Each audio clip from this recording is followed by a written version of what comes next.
got my buy-in with me here. We're back at Hustler. We've been on quite the sun run so far, and let's keep it up. We've got 100,000 with me here, which is actually conveniently how much I'm giving away on September 21st on Club WPT Gold. I've been having a blast playing online. Use code Rampage to sign up. You'll join my free roll where I'm giving away this money, but I've got the buy-in here ready to go. We're playing a big game.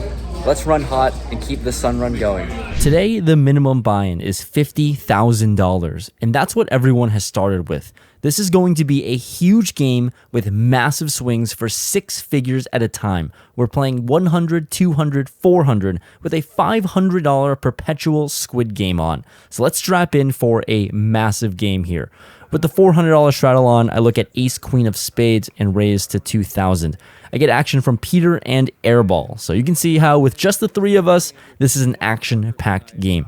The flop is Jack 4 deuce. Action checks it over to me here, and I decide to bet 4,000, hoping to just steal this pot. But Peter ruins my plans by check raising me to 12,000 now, and when Airball folds, for one reason or another, I just convince myself that maybe Peter is check raising me light, so with just pure ace queen high, I continue with a call. It's early, I'm gambling, and I'm definitely making some bad decisions. But the turn 10 of clubs brings me a straight draw, which is worth something, I guess. And Peter bets out 15,000, which is about half pot. And I think that my little bit of something of a straight draw is worth a call. So once again, turbo gambling. And the river 5 of clubs is not the card I'm looking for. Peter goes all in, and I'm so out of here. This was a pretty massive punt on my part, but here we are, just torching most of my stack in the first hand of play. Following that, Peter limps in the next hand, and Nick raises to 3,000.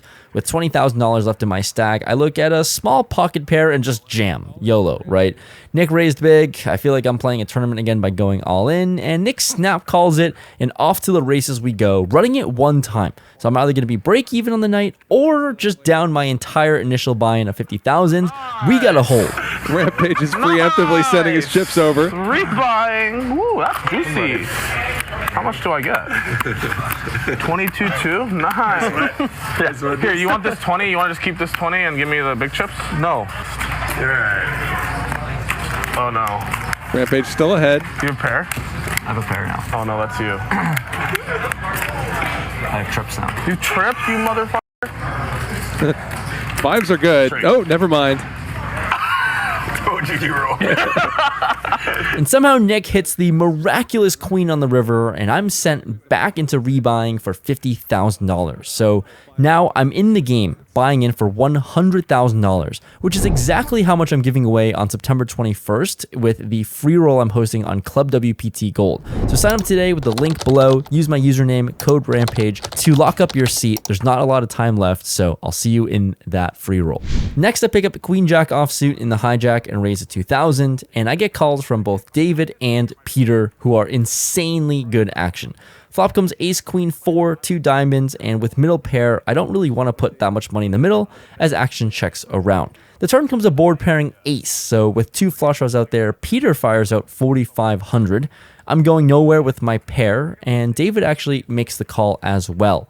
In the river, King of Hearts is a card over my pair, and Peter just snap mucks his cards into the middle. And now the pot goes from 3 ways to heads up without any money being put on this river. I check to David, hoping to get the showdown, and this does not happen, sadly. He bets out 9,500, and now I'm actually not so sure my pair of queens is the winner here. So instead of being a call-in station here, and I'm also not going to be folding, I'm going to try to bluff off my stack again. I take a large gulp and announce all in. And hopefully David could just fold an ace on the river, or he has a bluff and wants to let it go. But immediately David looks unhappy and then shows his cards for a straight. I mean, I really didn't expect David to be this strong here, but I need you to find a fold right now, man. I can't be down $100,000 in the first 3 hands. I'm only representing slow-played full houses here, and he ends up folding. We get this massive bluff through, and of course I have to show everyone. So I really don't fault David for folding here. I was representing a full house, and I guess he just believed me, but here we go. Rampage is here. I'm very surprised to see that. I snap call you. I'm never bluffing you ever again. I will break my wrist calling with a straight pair. Rampage Just maybe so you found the know. one player at the table who ever would have folded that hand. Call! I said call!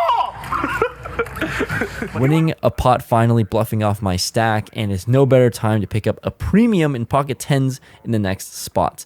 I'm in the hijack and raise a 2,000. David makes the call, and now Peter just goes all in.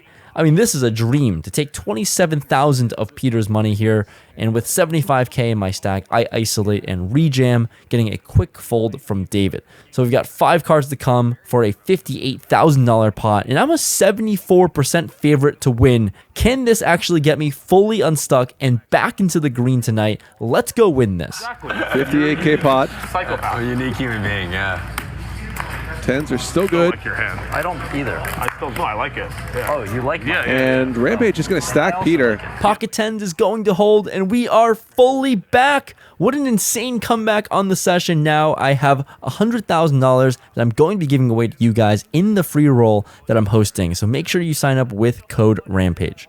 In the next hand, Peter starts off with a raise to 2,500, and I look down at Jack 9 of spades, and I decide to 3-bet him to 11,000. We're playing super deep against Peter, and he's definitely not one to fold as he makes the call. Flop comes Ace 10-3, 2 diamonds. We've got an ace high board, and I'm going to be betting it. I start off with a bet to 11,000, and Peter, who really doesn't like folding, decides to make the call. Turn comes the 6 of hearts, brings in 2 flush draws now, and I take the opportunity to blast off more money into the middle for 24,000. I think this board is not really going to hit him too much, and this card shouldn't change a whole lot, but no surprise, Peter does make the call once again given how strong of a hand he has suddenly improved to now. Something I really wish I knew in real time. It could have been a lot more helpful because on the river, deuce of clubs, a complete brick, and I think my hand just seems like a really good candidate to bluff off. Maybe he could have any of these missed diamonds or heart draws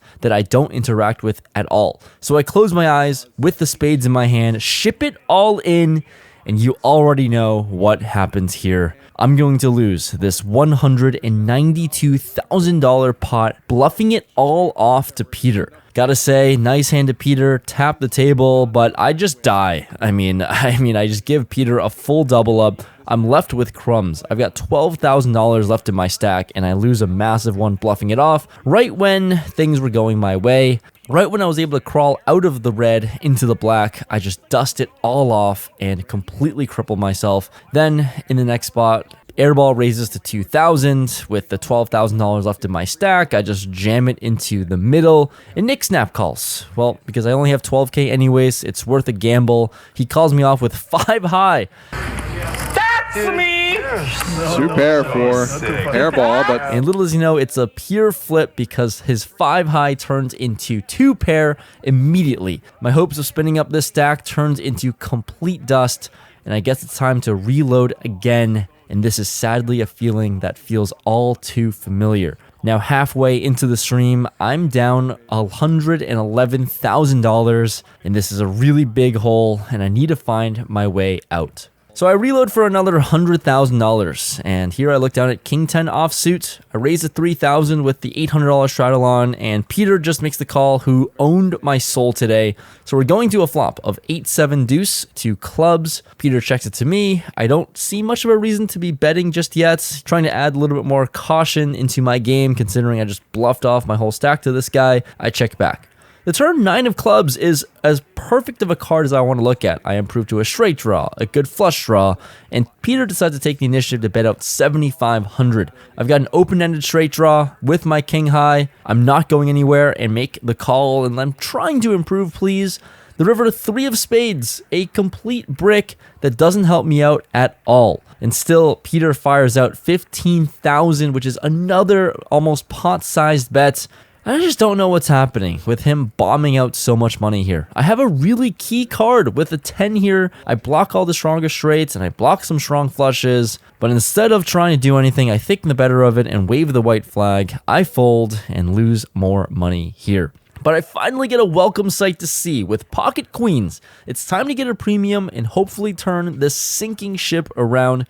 I raise to 2,000 and get Peter and David to both call again. Well, the flop is king 8-7. It's just exactly what you'd expect today from me. It feels like everything is just going wrong for me today with the king on the board, and I'm not going to put any more money in the middle on this flop at least. Action checks around. Turn comes to 6, and the board is even more connected, and if I wasn't behind top pair against the king, I certainly can be losing to straights and 2 pairs now. David takes the initiative to put out a bet of 3,500 into the middle. Peter makes the call, and I don't want to fold my hand just yet. Folding pocket queens to just 1 bet feels bad. So we're going to see what develops on the river, which is the deuce of clubs. This at least doesn't change the board, so if I was already behind the turn, I should still be behind now. And now David ramps up the aggression, firing out 14,000. Peter folds quickly, and I've got another difficult decision to make. I have a hand that purely only beats bluffs, and it's not a comfortable spot to be in, considering how I've literally made all the wrong decisions so far today. So if I decide to call or fold, it genuinely just feels like the cards are going to change, and I've lost all confidence in my decision making. Anyways, I'm a little stubborn with how much I'm down. I can't bring myself to fold pocket queens, so I just flick in the money. And luckily, David was bluffing, immediately throws his cards into the muck, and I actually win a pot for once. So this is the momentum I needed. Any sort of winning pot, let's try to string a few of those together and save today. Now, action folds to Peter and Airball, who limp in for the $400 straddle, and I have no way to get unstuck by playing limped pots, so I raised up to 2,500 with a very suspect hand, 10-9 offsuit, and no surprise, against Peter and Airball, neither of them fold. So let's play a $7,700 pot with a flop of 8-4-4.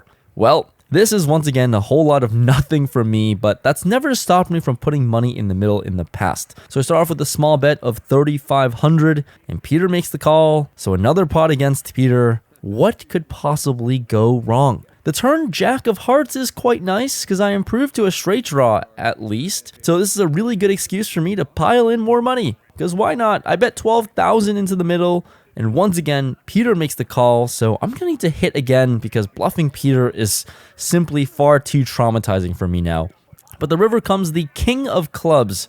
I mean, this was so close to being a queen, but once again, I've got 10 high, I've got a dream, and I've got some balls at least. And Peter checks, and here we go. I bomb out 27,000 into the middle, and luckily Peter doesn't have anything to call with and folds. Oh my goodness, if Peter bluff catched me again, this would have been a huge disaster, but I finally win one. Although, it's not too impressive to say because Peter only had 10 high as well, so I just kind of folded him off of a chop.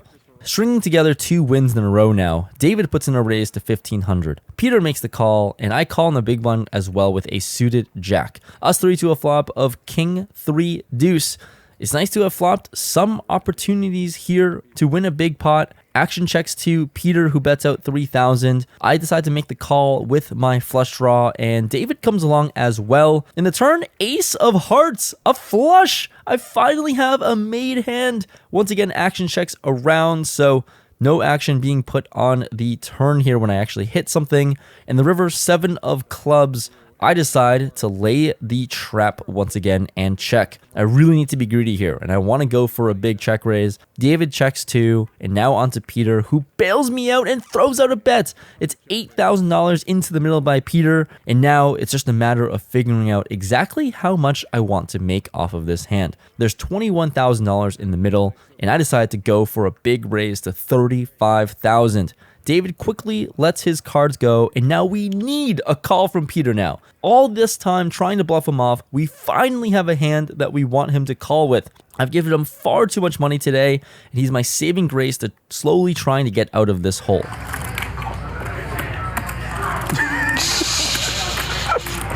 You gotta figure out the flop. Study the flop only. He's just doing this for the fans in China. They're gonna do a clip out of this. Okay, now he's studying the turn. Okay, thinking about the turn. Never Peter's seen got this a big before. fan page, you know, right? He does. He's got a big fan page. I believe it. Okay. Peter trying to acquire some sort of energy by touching the cards. Boss becomes the hero calling boss. Okay, now we consider the river. And Peter ends up making the call, sticking it in, and finally a very big pot comes my way. Ship it! road to getting unstuck starts right now. We've strung together some wins, and here I'm only down $66,000. Only is quite the exaggeration, but it feels like a win right now, and I can finally see a chance of crawling out of this hole. Feeling the momentum my way, David starts off with a hand with a raise to 2,000. Peter makes the call, and I'm in the blinds with 40% of a royal flush and raise it up to 10,000. I'm trying to size larger here and disincentivize anyone calling, but I completely forgot what game we're playing because both of my opponents call.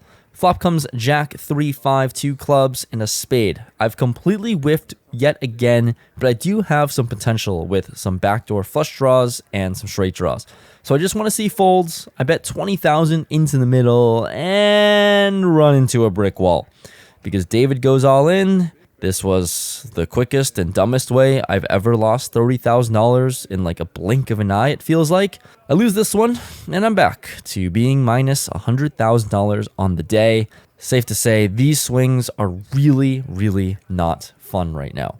But a few moments later, David once again starts off the action with a raise to 1,500. Peter 3-bets to 7,000, and I look down at pocket eights from the blinds. I've had a lot of trouble playing hands from out of position today, but given how splashy everyone is today, I can't be folding eights, I don't think.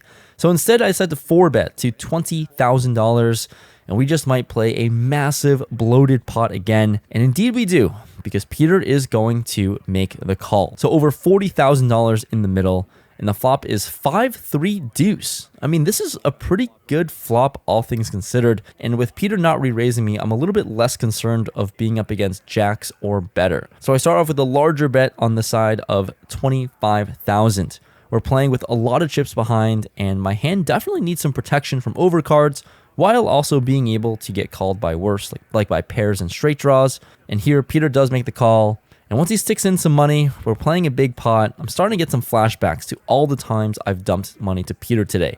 But this time, at least, I'm not bluffing.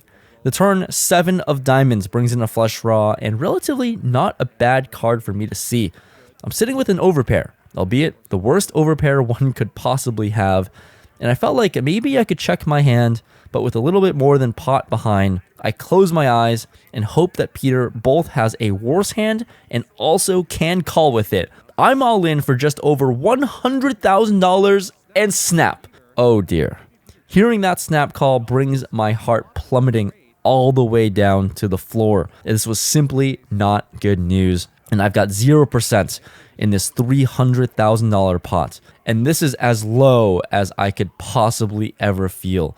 Just torched off everything, overplaying my overpair pocket eights. I'm getting stacked by Peter, and I'm down $250,000. $250,000 I've just given away and torched off straight to Peter, and this is far more than I anticipated being possible today. And I decide to call it a night. I say my goodbyes. I'm not feeling great mentally. Rampage plays the overpair really fast. Stay for the squid or pay it, because otherwise I'm heads up. I'm only one left.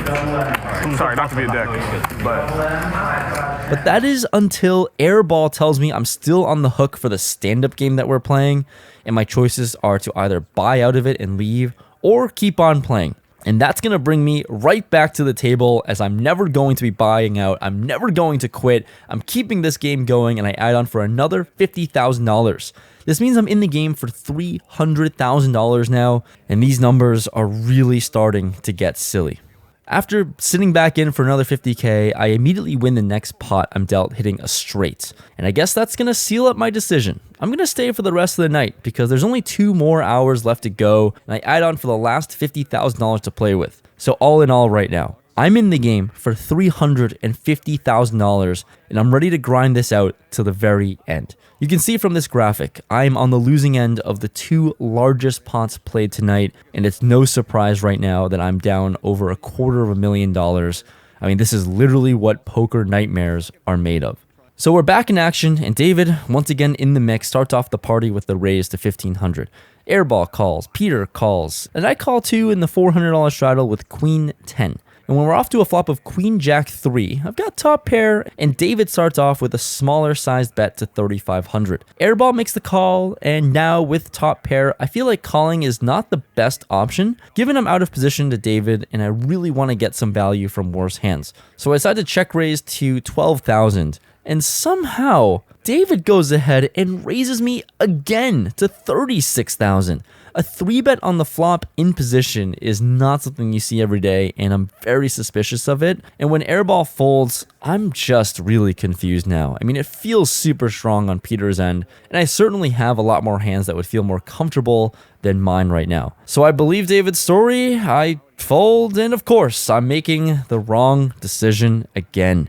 I mean, my decision making has been pretty awful today, and I think the only smart decision I made was trying to leave when I was down 250,000, but the results are speaking for themselves. In the very next shuffle, I get involved again as David raises to 1,800. I call, and Sam calls to my left as well. 3 ways to a flop of 9-8-4. All hearts. I've got top pair, top kicker, nut flush draw. I certainly cannot mess up this hand, right? No money gets put in on the flop as action checks through, and the turn comes the 10 of spades.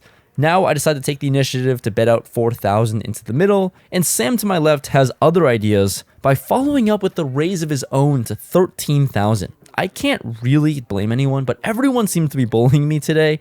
But now, when David folds, I feel like there's some merit to go for another raise myself, but I decide to make the call. The river, King of Hearts. It's the best card I could possibly see. I'm finally sitting with the nuts, the best hand possible. And I decided to take an unconventional route and lead for 10% pot here for 3,300. There's a few things I kind of want to happen here.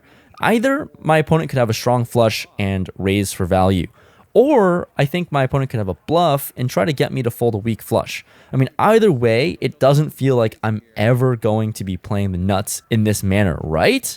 Well, wrong. I mean, Sam calls. How does he call with the second nuts? And I win this complete stone minimum this hand.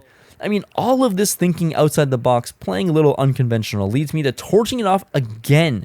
But this time I won the pot by torching. I mean, it's insane how little I won here with the nuts running into the second nuts. And then this is officially like one of the worst poker hands I've ever played in my life. One of the worst stretches of poker I've ever played. It feels like literally every single pinpoint decision I make is going the complete opposite way. But there's one more hour to battle things out, okay? I gotta be optimistic. There's one more hour, and in the next Chronicles of Disaster, PP raises to 1,000. A few players call, and I'm clearly steamed up. I call with 4 deuce suited. I mean, there's not much more that could go wrong for me today. Might as well play some bad cards now. And the flop is Ace Jack 3. I mean, it's actually a really cool flop because I have a straight draw and backdoor flush draw, and when action checks to PP, he bets $2,000, and I'm going to be taking all the aggressive routes from here on out. I decided to check raise him to 8,000, trying to fold out something. I mean, I don't really know what could possibly be folding given my tilted state, but here we are. No surprise, PP calls my raise, but everyone else ends up folding. So heads up to the turn, which is the King of Clubs. I mean, this is pretty impressive, as now I'm improved to an extremely disguised combo draw. But since my opponent was the pre-flop aggressor, I take the passive route and check. He gives me some rope by throwing out a small bet of 6,000 into the middle, and for this price, I actually don't feel like check raising again. I think I actually have really good equity and a price to call for my draw, so I do exactly that. Trying to hit one of my draws today, the river 6 of hearts bricks everything completely. The turn gave me just enough hope to give PP an extra 6,000, and when my opponent fires out 25,000 with the best hand, I'm in a never-ending cycle of sadness and despair. I play hands, I lose money, rinse, and repeat. It's honestly getting really hard to watch back right now and making this video from this standpoint, but I fold, and we're moving on with the next hand where there's no straddle. David raises my big blind to 1,000, and I defend Queen Jack. Flop is Jack 4-5. This is one of the smallest pots of the night, and I've got top pair, of course, and David bets out 1,000. And it's time for me to build up this pot somehow. Look, I've got value finally, top pair. I check raise to 4,000, and David makes a really quick call. Turn comes at 10, and with 10,000 in the middle, and I'm still sitting with top pair, I bet 7,000, just sizing up here, trying to get some of my money back. And once again, David makes the call. The board pairing 4 should not change a whole lot, and I've bluffed off enough of my money today, and I think it's time to just go big with value too. I throw 20,000 into the middle. David snap calls. I mean, seeing a snap call, it can't be too comfortable, but this is actually a good thing for once. I show top pair and it's going to win. It's nice to build up a decent sized pot here and win one finally. And with the $800 straddle on this hand, I pick up a premium in Ace King and I raise to 2,500. Action folds to Peter, who's in the straddle, and we are back at war. He 3-bets to 10.5 thousand, and with Ace King against a player like Peter, there is no way I'm just calling. I bump things up again to 27,000. You know Peter, he doesn't give up. He likes to play a lot of hands and apply a lot of aggression, and once again, he calls. So we're off to a flop of 10-8 deuce, 2 hearts. I don't necessarily think Peter could have interacted too hard with this flop, but you just never know with this guy. Peter starts with a check, and I go with a down bet of 18,000. Looks like he's making a painful and reluctant fold, and I'm happy to just see it. I take down this pot, scoop up some of my money back, and I'm slowly chipping up. The $800 straddle is back on with Peter limping and airball raising to 5,000, and then I peel pocket queens with just 30 minutes left to go in the night. I'm going to try my best to win a big one, and I 3-bet him to 16,000. And now, action back to airball, goes insane with his next move. I snap call, and we agree to run it one time in this $230,000 pot. I mean, this would be huge for pocket queens to hold. 5 queens. Queens? Yeah. Queens are good. Way I good. figured it for now. Rampage a 2-1 favorite. Thanks for always offering. I don't care anymore. I've lost to caring about 100K. Queen's looking pretty good. It could come 8-8. Baba. Or is it ace-ace? But Queen, nah. Oh, I was just kidding. I have. Yeah, I know. Cover, yeah? Yeah, I do. So Rampage stacks airball. And what an insane flop to see. Just top full house. And I've got this pot locked up. There is no better feeling than this. Given how difficult today has been for me, it feels like airball just threw me a lifeline. From the bottom, from being down nearly $270,000, I'm suddenly down less than 100K, which feels like an insane win given everything that's transpired today. But for the last hand of the night, we're going to try to run it back. I've got the $400 straddle on, and there's action. Sam raises to 2,000. David makes a big 3-bet to 9,000, and suddenly I look down at King Queen suited, and I feel pretty torn about what to do. I mean, on one hand, my hand is very, very playable, and I decide to take the aggressive route to put in yet another raise to 25,000. And what's extremely sad is that Sam just has a hand of his own and goes all in.